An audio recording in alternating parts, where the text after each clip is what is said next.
आज या कैरीच्या पानाची एकदम परफेक्ट रेसिपी खास तुमच्यासाठी घेऊन आलेलो आहे। तुम्ही पाहू शकता मस्तपैकी कैरीचा पन्ह तयार केलेला आहे, म्हणजे त्याचा पल्प तयार केलेला आहे आणि तुम्ही पाहू शकता आपला कैरीचा पन्ह किती चटकदार दिसतंय। नमस्कार मित्रांनो, मी आणि माझ्या तुम्हा सर्वांचा आजच्या रेसिपीमध्ये खूप मनापासून स्वागत करीत आहोत। आजची रेसिपी आहे कैरीचं पन्ह आणि तुम्ही पाहतात आपला घरचा स्वाद।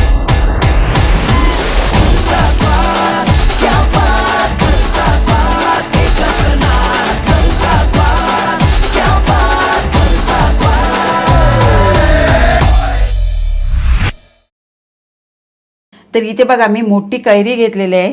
आता तुम्ही अशीच शिजवली ना तरी सुद्धा चालेल। आता मी काय करणार आहे, याची साळं काढून फोडी तयार करून त्या वाफवणार आहे।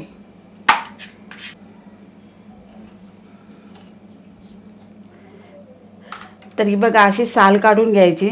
आता याच्या ना फोडी तयार करून घेऊ, म्हणजे शिजवायला सुद्धा सोपं जाईल। आता यातली कोय आहे ना ती काढून घ्यायची आपल्याला ही।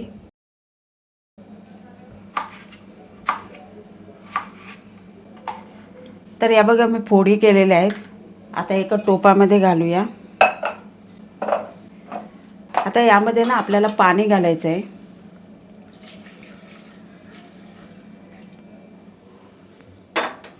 आता ही कैरी आहे ना गळेपर्यंत आपल्याला शिजून घ्यायची आहे। झाकण ठेवायचं। चला आता आपण झाकण खोलूया।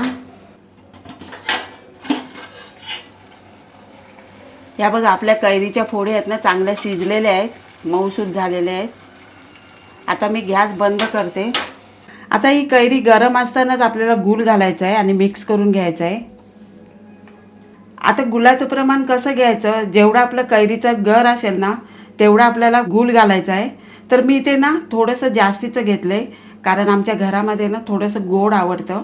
आता यामध्ये आपण वेलची पावडर घालूया आणि वेलची पावडर घालताना आपल्याला थोडीशीच घालायची आहे। आता थोडंसं आपण जायफळ सुद्धा किसून घेऊया।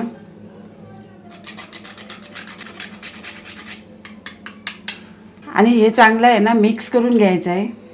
आणि मिक्स करून झाल्याच्या नंतर याच्यावरती आपण झाकण ठेवूया आणि अर्धा तास मुरवत ठेवूया। आणि अर्धा तास मुरवत ठेवल्याने काय होईल, आपला गूळ आहे ना तो चांगला वितलेल। अशाच नवनवीन आणि घरगुती रेसिपींसाठी घरचा स्वाद हे चॅनल नक्की सबस्क्राईब करा। चला आता आपण अर्धा तास झालेला आहे, तर हे झाकण खोलूया। आता तुम्ही पाहू शकता यामध्ये गूळ टाकलेला तो पूर्णपणे विरघळून झालेला आहे। आता आपण काय करूया, माझ्याकडे रगडा आहे पावभाजीचा, त्याच्याने आपण रगडून घेऊया। आणि हो, तुम्हाला जर घाई असेल ना तर मिक्सरमध्ये बारीक करू शकता, पण मी मुद्दाम नाही करत आहे, कारण की कैरीचं पन्ह पिताना ना तो गर जो आपल्या तोंडात येतो ना तेव्हा खूप मजा येते। म्हणून जर तुम्हाला घाई असेल ना तर तुम्ही मिक्सरमध्ये सुद्धा करू शकता, असं काय नाही काही ह्याच्यानेच करायला पाहिजे। आणि दुसरी गोष्ट म्हणजे तुम्हाला गूळ नसेल घालायचा ना तर तुम्ही साखरसुद्धा घालू शकता, पण गुळाची चव आहे ना ती खूप छान आहे। हो, आणि दुसरी गोष्ट म्हणजे ना रंग सुद्धा खूप छान येतो, हो की नाही? हो, हे बघा मस्तपैकी बारीक झालेलं आहे।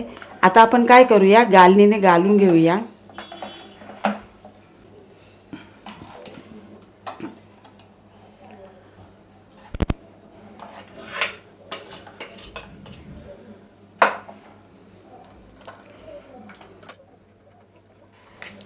तर हा बघा सर्व गर मी काढून घेतलेला आहे। तर हा बघा हा चोथा उरलेला आहे ना तो आपल्याला काय फेकायचा नाही, तुम्ही ब्रेडला लावून सुद्धा खाऊ शकता किंवा जेवणासोबत पण खाऊ शकता।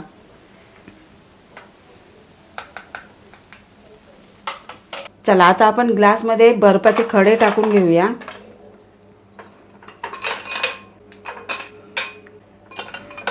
आणि आता ग्लासमध्ये आपण पन्ह घालूया।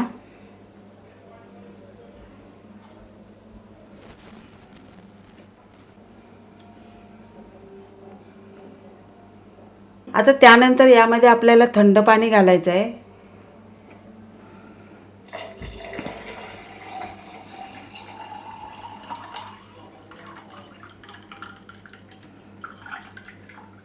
आता हे चांगलं आपल्याला मिक्स करून घ्यायचं आहे।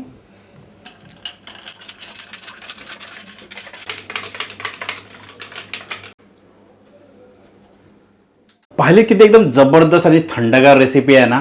कैऱ्यासुद्धा बाजारात आहेत. पटकन ही रेसिपी आपल्या घरी नक्की ट्राय करून बघा आणि ट्राय केल्याच्या नंतर आजची रेसिपी तुम्हाला कशी वाटली खाली कमेंट बॉक्सच्या माध्यमातून आम्हाला कळवायला सुद्धा विसरू नका. चला अशीच एक तुमच्या आवडीची रेसिपी घेऊन पुढच्या येत्या व्हिडिओमध्ये आपण लवकरच भेटणार आहोत. वेळ काढून आजच्या रेसिपीचा हा व्हिडिओ पाहिल्याबद्दल थँक्यू.